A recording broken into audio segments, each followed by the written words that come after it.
like to eat real food, or ever wonder about what you're thinking when you eat something? I had a revelation like that a few years ago when I went to a frozen yogurt shop and was offered fat-free, dairy-free, sugar-free dessert. And I thought, well, that sounds great. I don't have to worry about gaining weight off of that. And then I realized what I was eating wasn't really food if it didn't have dairy, fat, or sugar in it. And that began my research, which led me to the last 6 years of researching what types of food are really real and what we need to avoid in order to take care of our bodies. So today I'm going to tell you what it means to eat real food. First, I'll discuss with you what real food is. Then I'll discuss processed and fast foods, and then I'll finish with organic foods. And why should this matter? Well, it should matter because we really are what we eat. And if you take care of your body, our bodies will take care of us. So now that I've discussed my topic to you, let's discuss what real food is. Real food is food that is in its most natural state.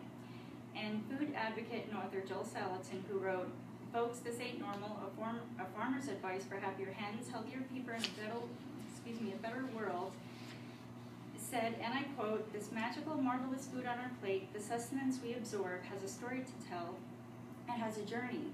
It leaves a footprint and it leaves a legacy. To eat with reckless abandon, without conscience, without knowledge, folks, this ain't normal." So real food is food that hasn't been altered by chemicals, additives, preservatives. They're not genetically modified organisms, and they're animals that are raised humanely by their owners, which means that they are allowed to roam free in the pastures in fresh air and sunlight, and they're not cooped up in contained areas where they're prone to disease and bacteria, which can contaminate our meat. The health benefits of eating real food are that real food is actually a natural medicine, and that was the purpose of it being grown for us.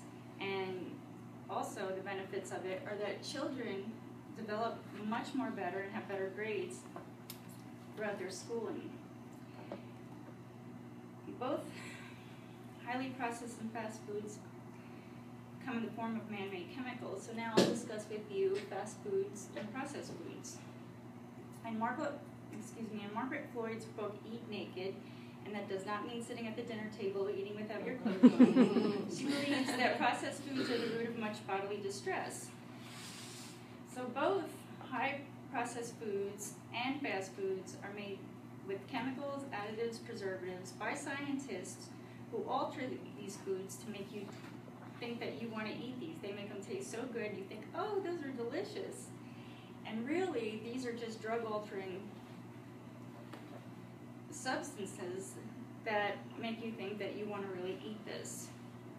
They're also used as mood-enhancing boosters, and they get you to crave them. So when you're craving Doritos and McDonald's, it's because of the chemicals. It's not because it really tastes good. You just think it does.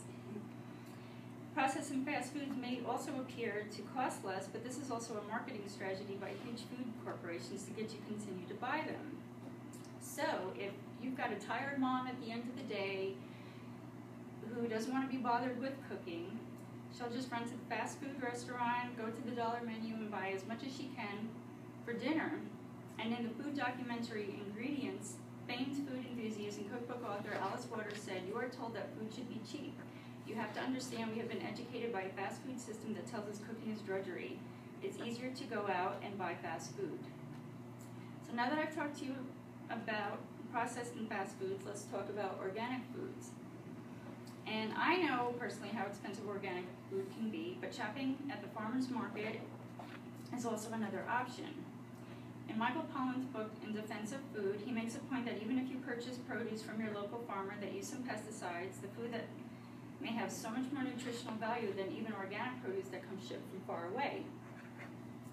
And according to organiccenter.org, some other reasons to choose organic foods are avoiding toxic exposures to chemicals, avoiding pesticides, growth hormones, it improves water quality, biodiversity, and healthy soil. Another idea might be able to start your own small container garden, or shopping at the farmer's market, which also helps support your local farmers. And budgeting and meal planning can help you save time and money.